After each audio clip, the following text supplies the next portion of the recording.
Hello everybody, this is ABCK News, and today we are talking about long QT disease. You know that feeling you get after you run for long periods of time and your heartbeat speeds up? If you have long QT syndrome, your heartbeats will occur at a rapid pace without time to recover. On the graph shown, the letters Q, R, and S represent an individual heartbeat. The letter T represents the recovery time of the heart. If you have a regular QT interval, the recovery time takes about 0.44 seconds.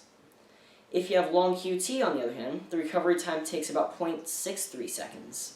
Long QT disease, or long QT syndrome, is a heart rhythm condition that could potentially cause fast, chaotic heartbeats. These rapid heartbeats can trigger sudden fainting or seizures. In some cases, the heart can beat rapidly for so long that it causes sudden death. You can be born with a genetic mutation that puts you at risk of long QT syndrome. In addition, certain medications and medical conditions might cause long QT syndrome. Long QT is treatable, but you may need to take medications to prevent a chaotic heartbeat. In some cases, treatment for long QT syndrome involves surgery or an implantable device. You'll also need to avoid medications known to cause prolonged QT intervals that could trigger your long QT syndrome. Sometimes certain activities or sports may need to be avoided. Here's a pie chart of how people found out they had long QT. As you can see, here are some of the ways people have found out they've had long QT. 57% found out based on their family history. This means that one person in their family at one point in their lives has had long QT. 11% found out based off of overexertion.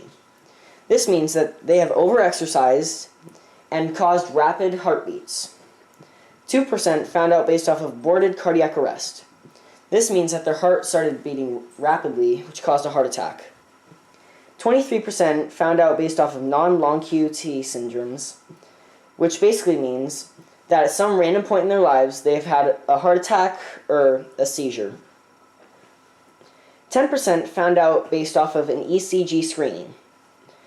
This means that somebody has brought them to the doctor to just test.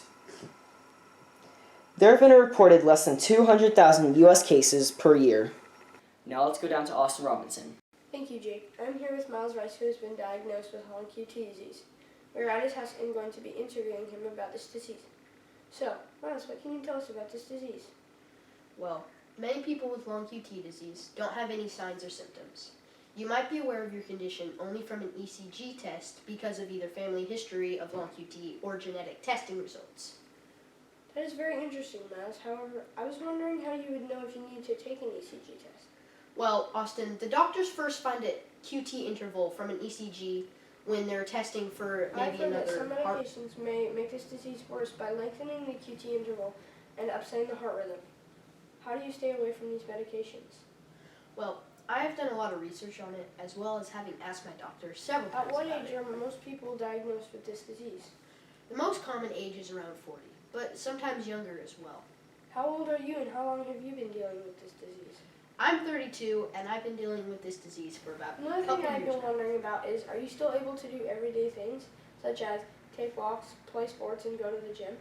I am still able to take walks, play sports, and all that kind of stuff, but I still have to be very careful. I've heard while that I- long QT can be very devastating.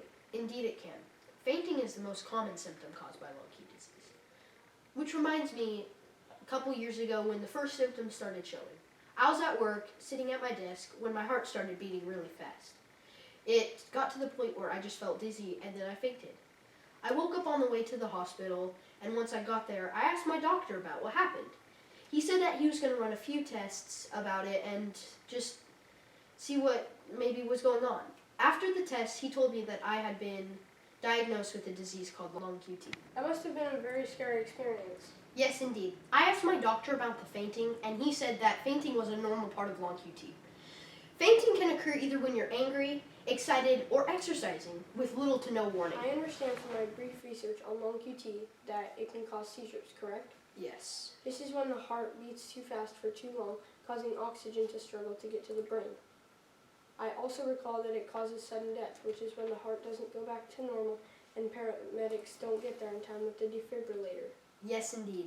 That is very correct. Thank you for your time, Miles. And now back to you, Jake. Thank you, Austin.